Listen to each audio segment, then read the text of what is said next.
الحمد لله الذي أنزل على عبده الكتاب ولم يجعل له عوجا قيما لينذر بأسا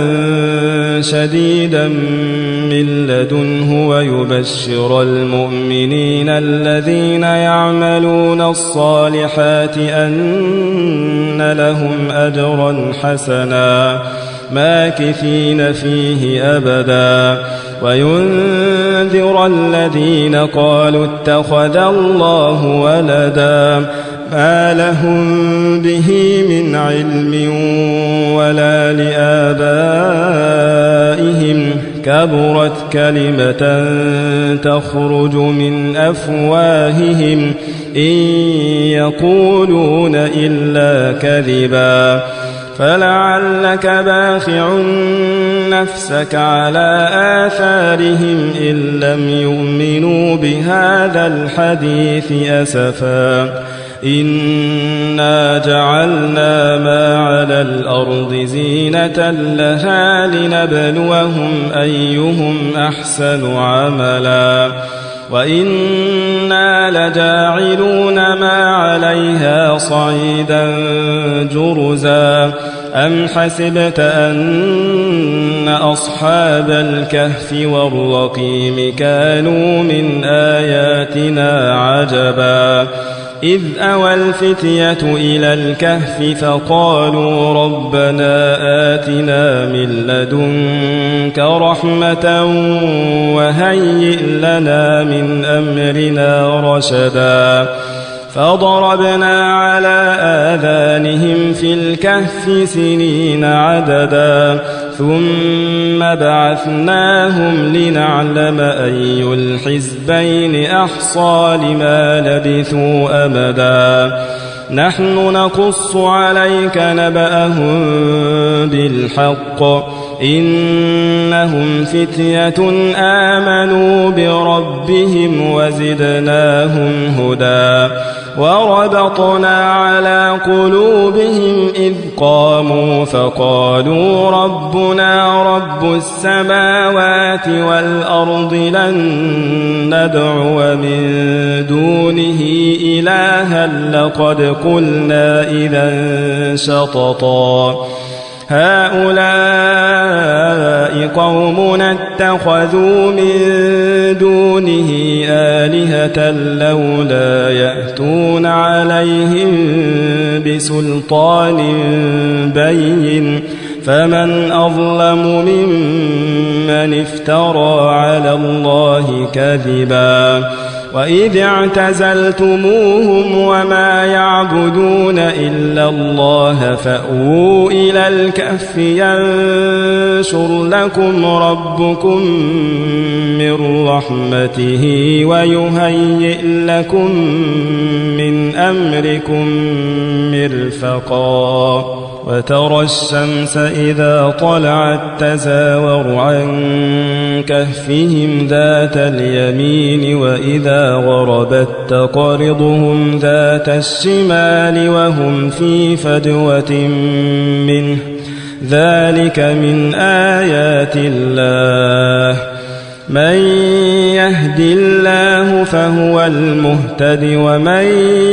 يضلل فلن تجد له وليا مرشدا وتحسبهم أيقاظا وهم رقود ونقلبهم ذات اليمين وذات الشمال وكلبهم باسط ذراعيه بالوصيد لو اطلعت عليهم لوليت منهم فرارا ولملئت منهم رعبا وكذلك بعثناهم ليتساءلوا بينهم قال قائل منهم كم لبثتم قالوا لبثنا يوما أو بعض يوم قالوا ربكم أعلم بما لبثتم فابعثوا أحدكم بورقكم هذه إلى المدينة فلينظر أيها أزكى طعاما فليأتكم برزق منه وليتلطف ولا يشعرن بكم أحدا إنهم إن يظهروا عليكم يرجموكم أو يعيدوكم في ملتهم ولن تفلحوا إذن أبدا وكذلك أعثرنا عليهم ليعلموا أن وعد الله حق وأن الساعة لا ريب فيها إذ يتنازعون بينهم أمرهم فقالوا بنوا عليهم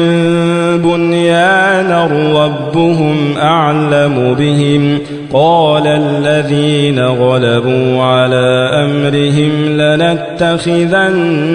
عليهم مسجدا سيقولون ثلاثة رابعهم كلبهم ويقولون خمسة سادسهم كلبهم رجما بالغيب ويقولون سبعة وثامنهم كلبهم قل ربي أعلم بعدتهم ما يعلمهم إلا قليل فلا تمار فيهم إلا مراء ظاهرا ولا تستفت فيهم منهم أحدا ولا تقولن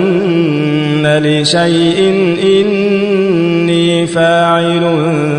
ذلك غدا إلا أن يشاء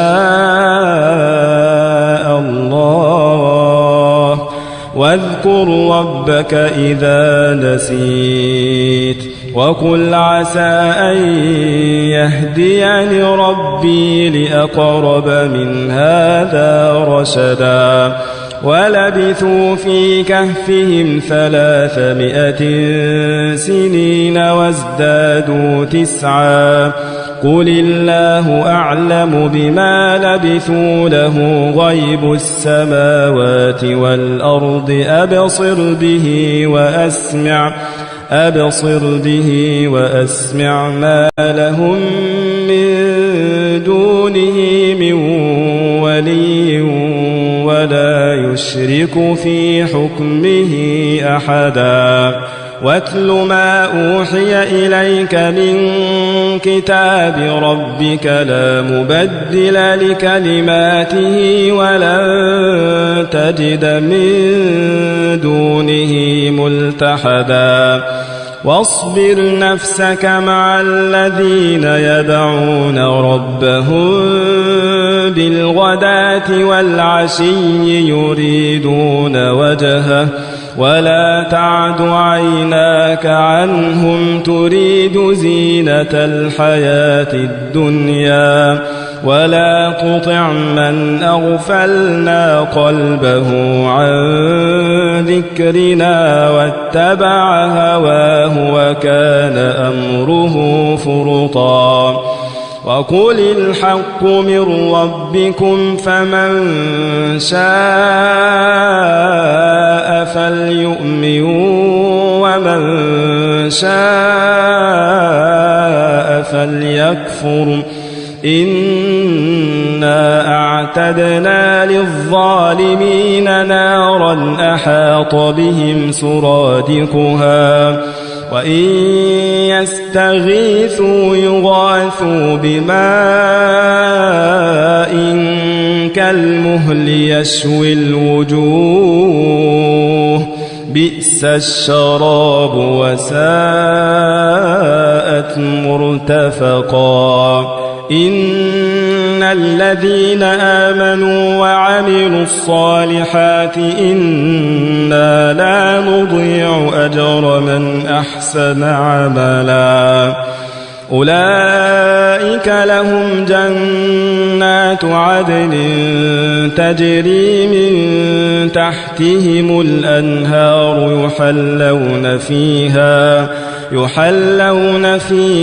من أساور من ذهب ويلبسون ثيابا خضرا من سندس واستبرق متكئين فيها على الأرائك نعم الثواب وحسنت مرتفقا واضرب لهم مثل الرجلين جعلنا لأحدهما جنتين من أعناب وحففناهما بنخل وجعلنا بينهما زرعا كلتا الجنتين آتت أكلها ولم تظلم منه شيئا وفجرنا خلالهما نهرا وكان له ثمر فقال لصاحبه وهو يحاوره أنا أكثر منك مالا وأعز نفرا ودخل جنته وهو ظالم لنفسه قال ما أظن أن تبيد هذه أبدا وما أظن الساعة قائمة ولئن رددت إلى ربي لأجدن خيرا منها منقلبا قال له صاحبه وهو يحاوره أكفرت بالذي خلقك من تراب ثم من نطفة ثم سواك رجلا لكن هو الله ربي ولا أشرك بربي أحدا ولولا إذ دخلت جنتك قلت ما شاء الله لا قوة إلا بالله إن ترني أنا أقل منك مالا وولدا فعسى ربي أن يؤتيني خيرا من جنتك ويرسل عليها حسبانا من السماء فتصبح صعيدا زلقا أو يصبح ماؤها غورا فلن تستطيع له طلبا وأحيط بثمره فأصبح يقلب كفيه على ما أنفق فيها وهي خاوية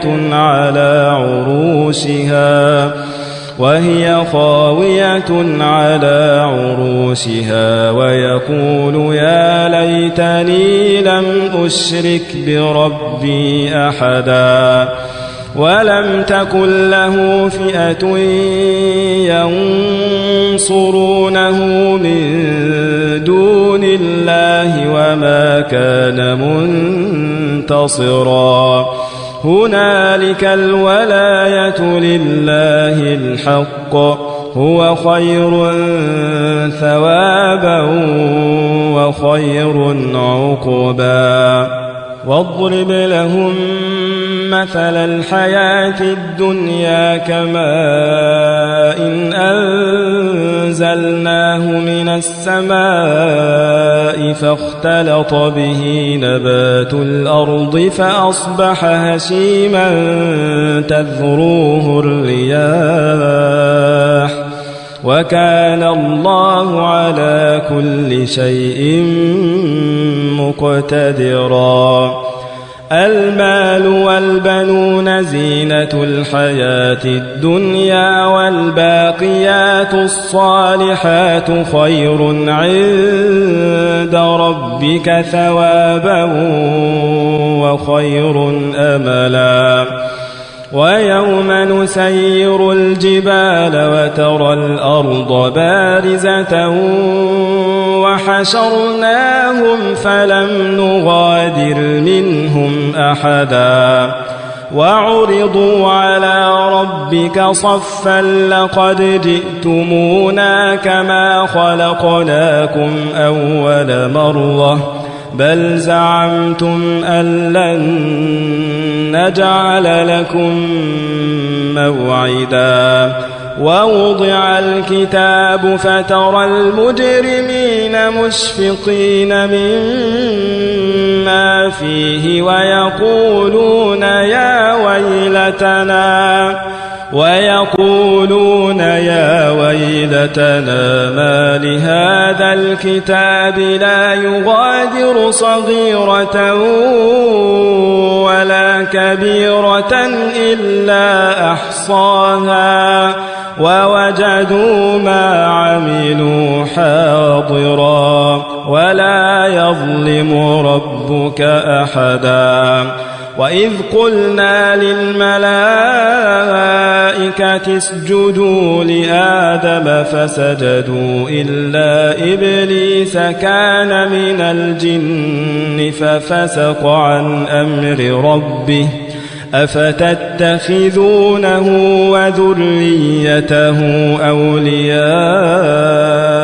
من دوني وهم لكم عدو بئس للظالمين بدلا ما أشهدتهم خلق السماوات والأرض ولا خلق أنفسهم وما كنت متخذ المضلين عضدا ويوم يقول نادوا شركائي الذين زعمتم فدعوهم فلم يستجيبوا لهم وجعلنا بينهم موبقا ورأى المجرمون النار فظنوا أنهم مواقعوها ولم يجدوا عنها مصرفا ولقد صرفنا في هذا القرآن للناس من كل مثل وكان الإنسان أكثر شيء جدلا وما منع الناس أن يؤمنوا إذ جاءهم الهدى ويستغفروا ربهم إلا أن تأتيهم سنة الأولين أو يأتيهم العذاب قبلا وما نرسل المرسلين إلا مبشرين ومنذرين ويجادل الذين كفروا بالباطل ليدحضوا به الحق واتخذوا آياتي وما أنذروا هزوا ومن أظلم ممن ذكر بآيات ربه فأعرض عنها ونسي ما قدمت يداه إنا جعلنا على قلوبهم أكنة أن يفقهوه وفي آذانهم وقرا وإن تدعهم إلى الهدى فلن يهتدوا إذن أبدا وربك الغفور ذو الرحمة لو يؤاخذهم بما كسبوا لعجل لهم العذاب بل لهم موعد لن يجدوا من دونه موئلا وتلك القرى أهلكناهم لما ظلموا وجعلنا لمهلكهم موعدا وإذ قال موسى لفتاه لا أبرح حتى أبلغ مجمع البحرين أو أمضي حقبا فلما بلغا مجمع بينهما نسيا حوتهما فاتخذ سبيله في البحر سربا فلما جاوزا قال لفتاه آتنا غداءنا لقد لقينا من سفرنا هذا نصبا قال أرأيت إذ أوينا إلى الصخرة فإني نسيت الحوت وما أنسانيه إلا الشيطان أن أذكره واتخذ سبيله في البحر عجبا قال ذلك ما كنا نبغي فارتدا على آثارهما قصصا فوجدا عبدا من عبادنا آتيناه رحمة من عندنا وعلمناه من لدنا علما قال له موسى هل أتبعك على أن تعلمني مما علمت رشدا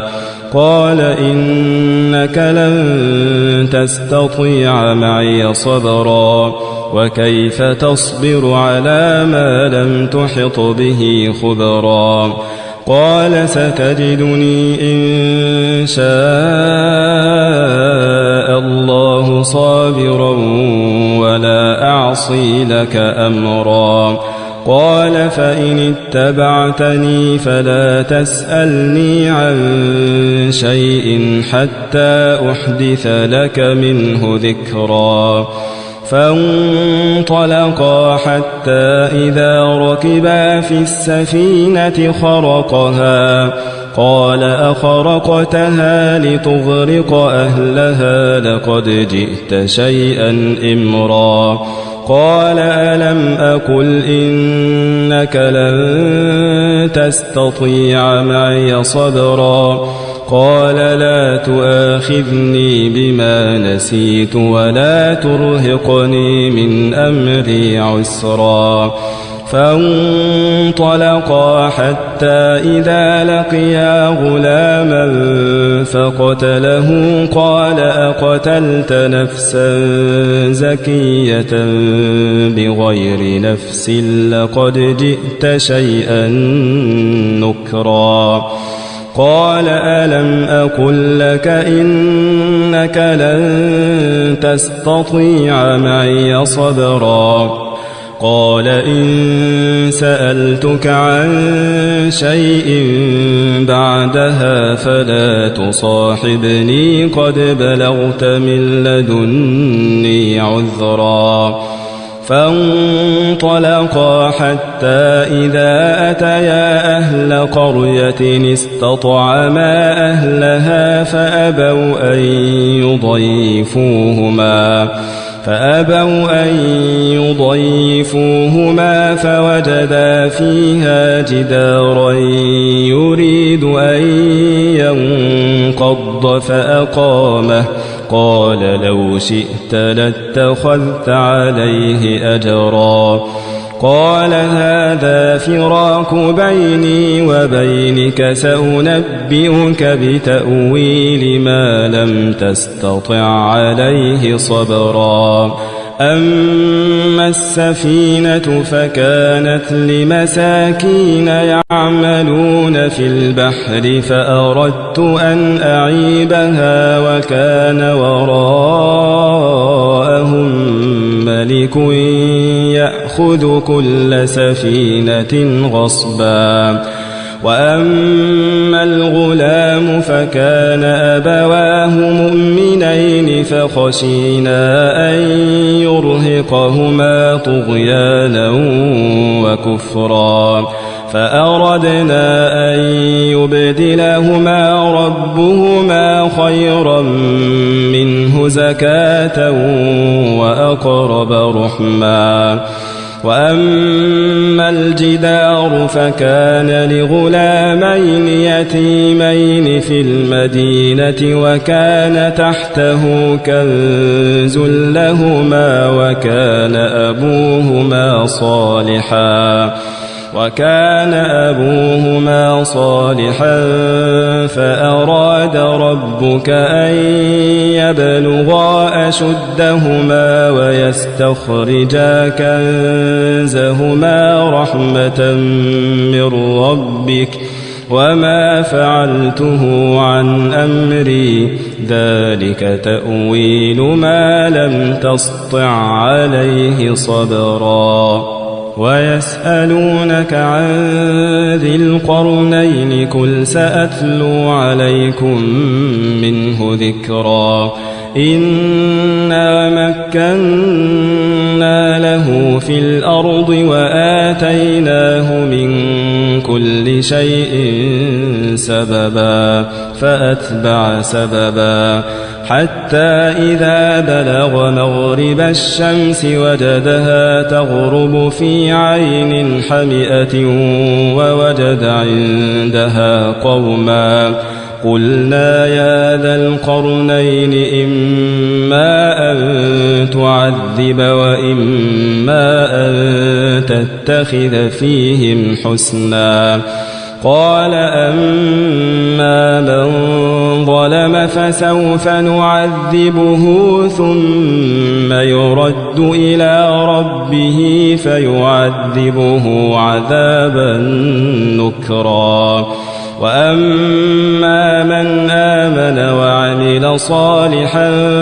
فله جزاء الحسنى وسنقول له من أمرنا يسرا ثم أتبع سببا حتى إذا بلغ مطلع الشمس وجدها تطلع على قوم لم نجعل لهم من دونها سترا كذلك وقد أحطنا بما لديه خبرا ثم أتبع سببا حتى إذا بلغ بين السدين وجد من دونهما قوما لا يكادون يفقهون قولا قالوا يا ذا القرنين إن يأجوج ومأجوج مفسدون في الأرض فهل نجعل لك خرجا على أن تجعل بيننا وبينهم سدا قال ما مكني فيه ربي خير فأعينوني بقوة أجعل بينكم وبينهم ردما آتوني زبر الحديد حتى إذا ساوى بين الصدفين قال انفخوا حتى إذا جعله نارا قال آتوني أفرغ عليه قطرا فما استطاعوا أن يظهروه وما استطاعوا له نقبا قال هذا رحمة من ربي فإذا جاء وعد ربي جعله دكاء وكان وعد ربي حقا وتركنا بعضهم يومئذ يموج في بعض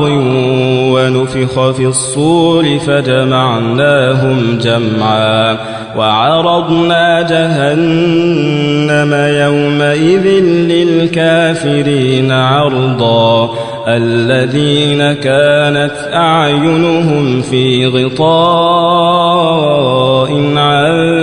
ذكري وكانوا لا يستطيعون سمعا أفحسب الذين كفروا أن يتخذوا عبادي من دوني أولياء إنا أعتدنا جهنم للكافرين نزلا قل هل ننبئكم بالأخسرين أعمالا الذين ضل سعيهم في الحياة الدنيا وهم يحسبون أنهم يحسنون صنعا أولئك الذين كفروا بآيات ربهم ولقائه فحبطت أعمالهم فلا نقيم لهم يوم القيامة وزنا ذلك جزاؤهم جهنم بما كفروا واتخذوا آياتي ورسلي هزوا إن الذين آمنوا وعملوا الصالحات كانت لهم جنات الفردوس نزلا خالدين فيها لا يبغون عنها حولا قل لو كان البحر مدادا لكلمات ربي لنفد البحر قبل أن تنفد كلمات ربي ولو جئنا بمثله مددا قل إنما أنا بشر مثلكم يوحى إلي أنما إلهكم إله واحد فمن كان يرجو لقاء ربه فليعمل عملا صالحا ولا يشرك بعبادة ربه أحدا.